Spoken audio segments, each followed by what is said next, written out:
that indeed has been hidden. Parts of it have been changed, usually for the reasons of men, and we're all looking for truth. And indeed, after we look at all the evidence that's going to be presented this morning, if indeed Jesus did survive the cross, does this really take anything away from him? I don't think so. I don't. I think it actually adds knowing the truth about the man and what he brought to the world. I think is enhanced. Nothing is taken away. And I hope that we'll all look at this next combined presentation in that light.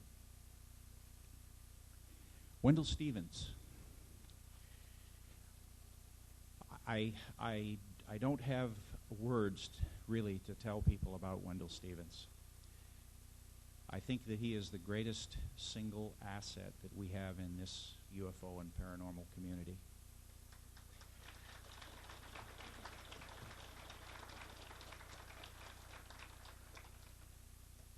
He is a founding director of this Congress, and in truth, without Wendell's support and without his foundation stone at the inception of this organization, it wouldn't be here for all of us. And I've said this before, I will say it again to you guys, and it's from my heart. I think Wendell has forgotten more than I'll ever know. And we're so blessed. Ladies and gentlemen, Wendell Stevens.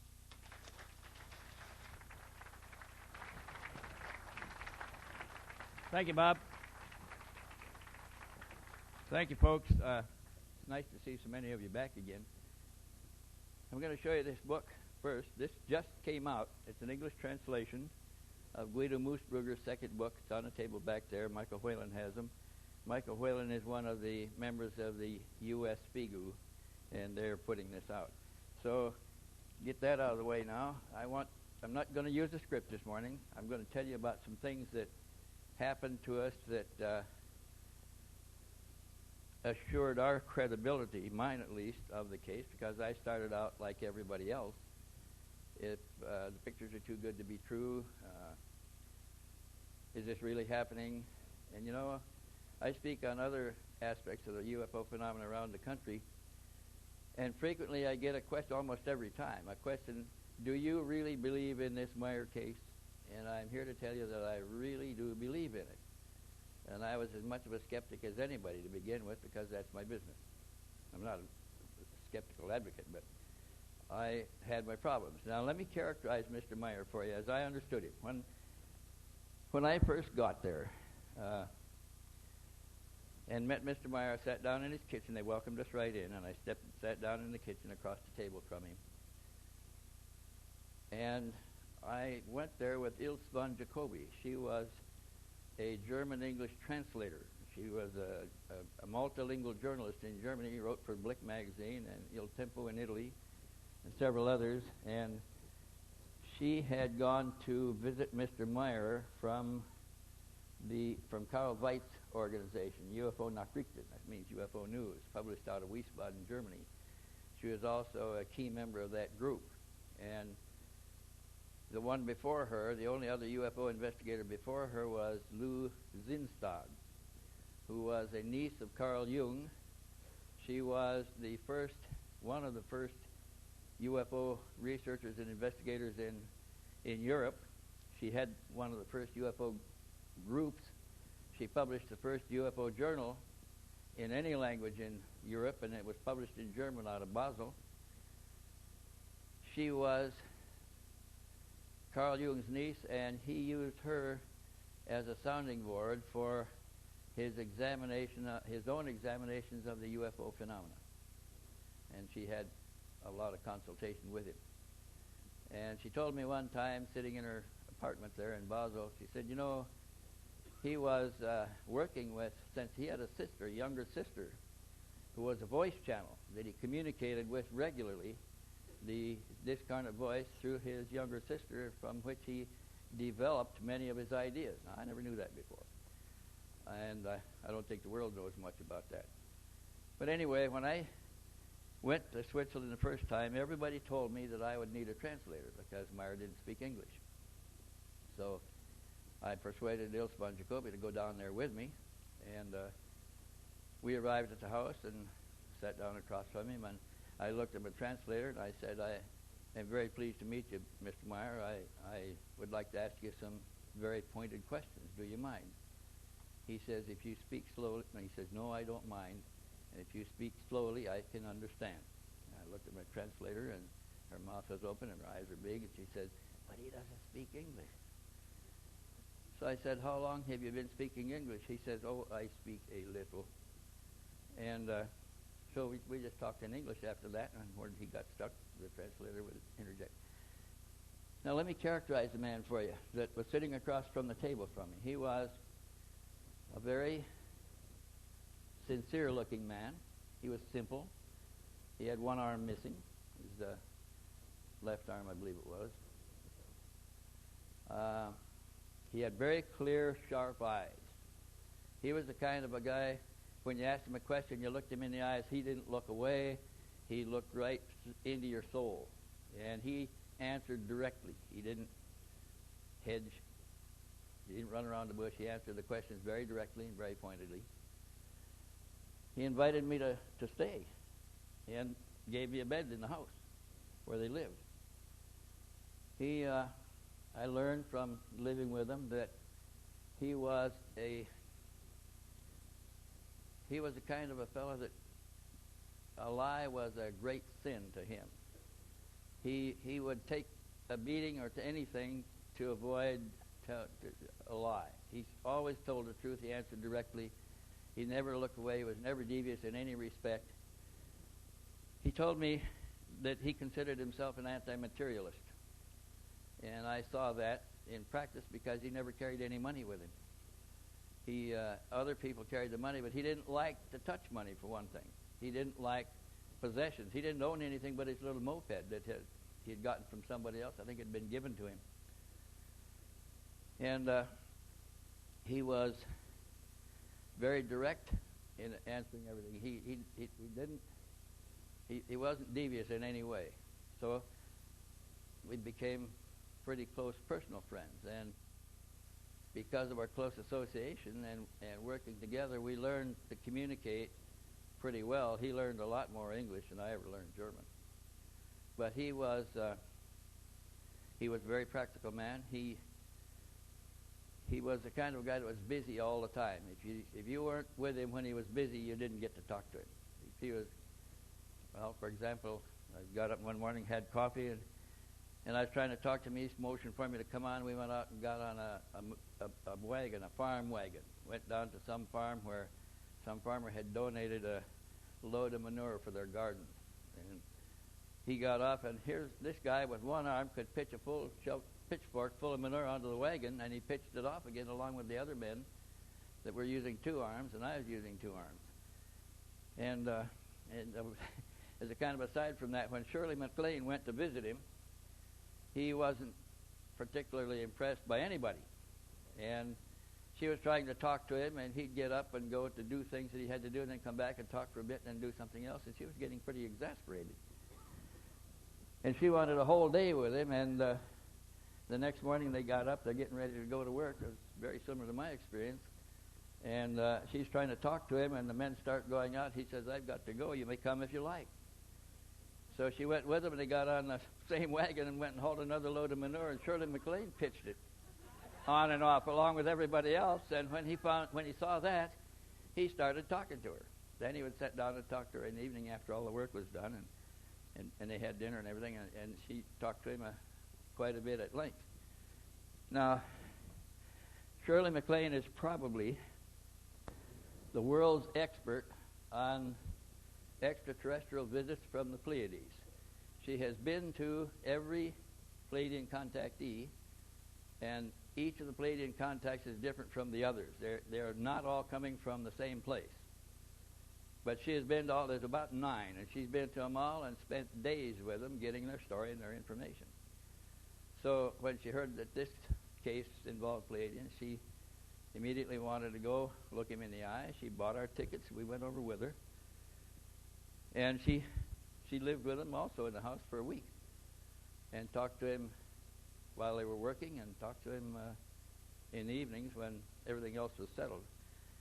So there was a remote possibility we could have had her here on the stage with me today, but that fell apart at the last minute because of transportation problems. And also Lee Elders was going to be here, him and his wife. They're the people that I brought in to the investigation with me, and I'll tell you why. I was already investigating UFO cases, and I was good friends of Jim and Coral Lorenzen, the founders of AFRO. AFRO, Aerial Phenomena Research Organization, is the oldest civilian UFO research in the organization in the world. It was the first real civilian UFO research organization in the world.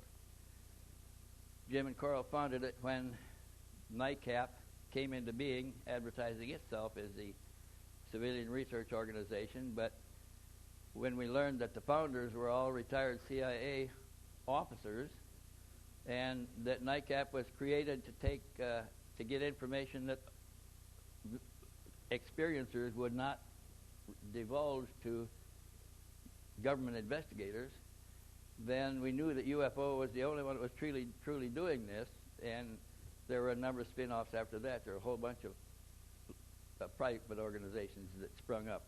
But they were the first and the oldest and the longest. Anyway, I took my information that I was learning back to AFRO. I frequently discussed it with Jim and Coral Lorenzen, but they took a negative stand in the very beginning, and I'll tell you why. And all the other UFO groups followed them, followed their cue.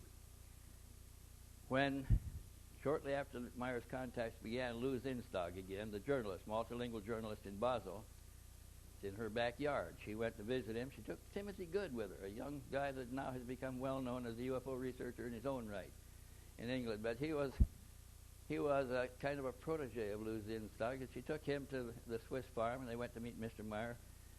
She had a similar experience to mine. She thought he was very sincere. She thought that what he was describing was really happening to him. She had plenty of evidence of that. She had talked to other witnesses. She looked at some of the contact sites. She looked at the photographs. She even brought some photographs with her when she came to see me. But after visiting him a couple times, she had some of these remarkable pictures he had taken. And I had been exchanging pictures with Lou Zinstag for some time already, and she called me after she had got home from her first visit. She said, "I've got something really interesting that I want to show you." And she said, "I'm going to be in the United States next month. I'm coming to do some more research on the Adamski case. Tim and I are writing a book about George Adamski, and he was an old friend of mine, and we want to go back to his home and look at some records." So she said, "If you'll pick us up at the bus station when we get in, we'd be happy to come by and show you what I'm carrying." Well, Lee and Brett Elders happened to be sitting in my living room. They came down to visit me that weekend, and they were there when I got the call from the bus station to go down and pick up Lou Zinstag and her friend, which I did, brought them out to the house, and right after we got there, she opened her purse. She said, "I want to show you something," and she pulled out an envelope with 12 pictures in it. And she handed me the envelope, and I opened them up, and I looked in, and there were 12 of the Meier photographs. Beautiful photographs. Too good to be true. What I thought and everybody else thought. And I said, "Do you really think this case is happening?" And she says, "Well," she said, "I'm pretty sure that it's happening." But she says, I don't like it. And I said, "Well, what's wrong with it?" She said, "Well," she said, "they don't have a Jesus Christ." And she was a born-again Christian. She had asked Meier about what they knew of Jesus Christ, and he didn't give her an answer that she liked. And so she was of the opinion that the case was legitimate, but it was coming from the other side. So she divorced herself from investigating the case, and that's about the time that I moved into the case and found out that Ilse von Jacobi from Duist, UFO Nachrichten out of Wiesbaden, was also investigating the case, and I teamed up with Ilse von Jacobi because she spoke German fluently and English too. So I looked at the pictures in my house, and I wanted to have a copy the worst way. She said, I can't give you any copies. Can't allow you to copy them. And after a whole afternoon of arguing, it was 5 o'clock or 5:30 in the afternoon, and she said, well, I'll let you shoot a copy of a couple. Well, shooting meant taking my camera and trying to shoot a copy of the picture that she's holding. And we're doing it in poor light in the afternoon because the sun is down. I have only the light through the window to do it. No proper close-up lenses or anything else. But I did have an image I could look at. And the more I looked at it, the more curious I became. And so I decided I was going to have to go to Switzerland and look Mr. Meier in the eye and myself and see what Lou Zinstag had seen, see what Ilse von Jacobi had seen. And I bought a ticket on Laker and went over there. By the time I'd gone there the third time, my friend Lee Elders and his partner in Intercept, Tom Welch, were in London sweeping a big bank system. And on that third visit, when I intended to stay 2 weeks, living in Meier's house again, I had persuaded him to take me back to all of the photographic sites. That was what I was most interested in, was the photographs. So he took me to each one in turn, and we walked over the site. He parked his moped where he had parked it before. He walked over it when they showed me the positions he took when he took the pictures, where he was standing, where the ship was, and everything else. And at that point, during those visits to the photographic sites, I became pretty much convinced that he could not have faked the pictures, because there was no way he could suspend an image into the scene in front of us, because in most cases he was on the shoulder of a hill that rolled down steeply away from him, and it was 10 miles across the valley up the other side. Nothing to string wires to, nothing, no way to loft a model into the picture and photograph it, because the guy that was throwing it would have to be in the picture because of the view to the sides of each of the images. And so I called, or Lee Elders in Zurich called me in my guest house in Switzerland and asked me how I was doing. I said, oh, you've got to come over here. I'll pay for your ticket. Just come on over. I want you to see what I'm seeing. So him and Tom showed up the following day, and Meier took us around to all of them again, and they agreed that these pictures would have been impossible for anybody to fake, even with a big team of experts that couldn't have done it. And that's how they became involved in the investigation with me. Now, there was another thing. Afro was interested in what I was doing, but when Lou Zinstag came into town, she had called me and made arrangements with me. I picked her up at the railroad station, at the bus station, brought her to my house. She said, I'd like to make a courtesy call on Jim and Coral Lorenz, and I correspond with them regularly. I said, fine, let's call them and invite them to dinner. And we'll go down to someplace down your hotel and have a nice dinner. So we did, and they accepted in the afternoon. And then at 6 o'clock, when we were going to meet at the restaurant, and Jim and Coral were going to meet us there too, Jim showed up alone. And he said, Coral's not feeling too well. She's not going to come. So we went in and sat down at the table, and we were starting to order our dinner when the phone rang, and the waiter brought the telephone to Lorenz and handed it to him. He listened for a few minutes. He says, I'm going to have to go. The dog is sick. And I knew, because I'd known him for some time, that this was Coral's order for him to get home immediately. She was a heavy drinker, and by 5 or 6 o'clock in the afternoon, she was fairly intoxicated, and that was she was always threatening Jim to do something to the dog if he left her sight during those times, because she wanted him there. So he left, and he never did get to hear about the Meier case at all. He left before the conversation even got started. He never saw the pictures or anything. And they left the next day to go on to Vista, California, to Adamski's old home to continue their investigation. And I took the 4 copies that I had shot with the images small in the middle of my picture, showed them to them and told them what they said about it. They said, well, keep us informed. So I did, but the next day when Coral saw the pictures and heard about the case, she took the position that I had stole APRO's case. That they considered me a member of APRO, but I've never been a member of any UFO organization because I never felt like I agreed entirely with what they were doing or what they thought. There was a lot of backbiting going on. I didn't like that. So even though the Lorenzens tried to give me membership cards a number of times, I always returned them, and most of the others that I received.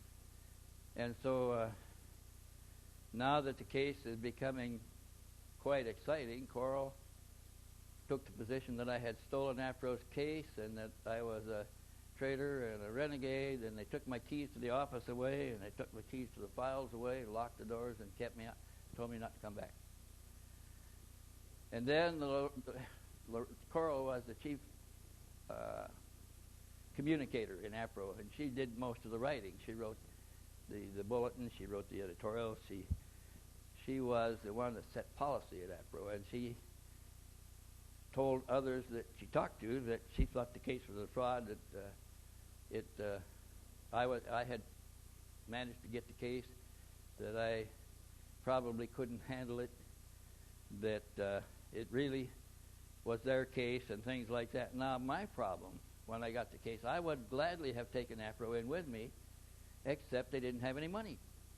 They didn't have any way to send anybody over there with me. I would have had to pay for them. And they didn't have any way to send anybody else over there with me. And this was true of MUFON, which was a baby organization back in Wisconsin at the time. Nobody had money in their accounts that could send an investigator to Switzerland. I was going on my own money. So since they couldn't send somebody else and they couldn't get into it, so to speak, they began attacking the case, and everybody else followed suit. Now, MUFON had some correspondence in Germany, and about the 6th or 7th time I was there, a German showed up at the property there, Meier's property in Switzerland, gave him a MUFON identification card, said he was there to investigate the case for MUFON, and the ladies came in and told, I was in the house at the time, they came in and told us there's a MUFON investigator out there. What should we do? I said, well, answer his questions, show him some pictures, he'll go on his way. He doesn't have long. He's probably a businessman, or he's working just this weekend. He works for the week.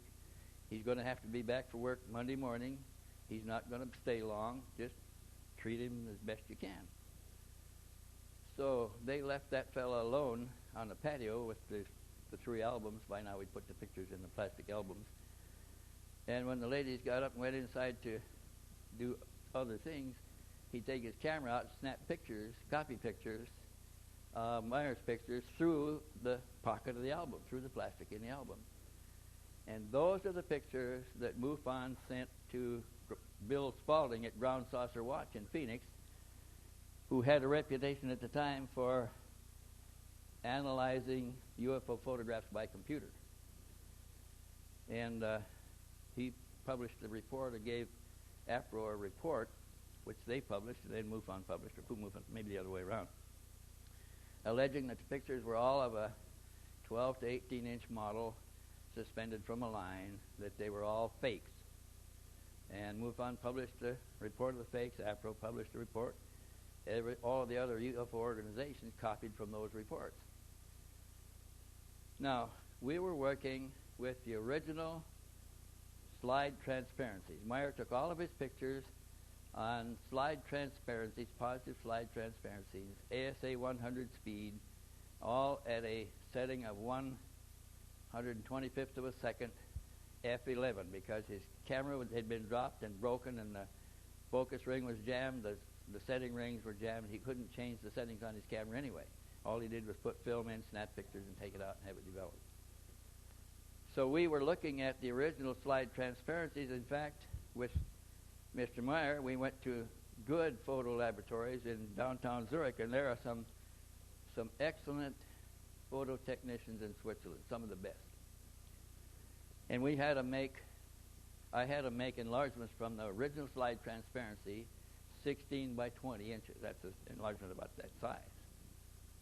And we never saw any evidence of suspension lines in any of those. Of course, we didn't give those to GSW, and we didn't give them to APRO, and we didn't give them to MUFON. And so we also did some other things. We found that in Basel, in Lou Zinstag hometown, there was a new Hell chromatograph laser scanner. Hell chromatograph 300, one of the early ones. Argon laser scanner. And this was one of the first machines that could scan the slide transparencies and make 4 separate color separation negatives. One red, green, and blue, and black and white. Black. And we took one of the slides there and let them color separate it into plates to print posters, 18 by 24 inch posters. And so the negatives are 18 by 24 when they come out of the Hell chromatograph scanner. And the posters were printed back at 200 dots per inch, which is normal poster size, but it's still like a newspaper picture. It's a bunch of dots run together. But I'm going to come up to that.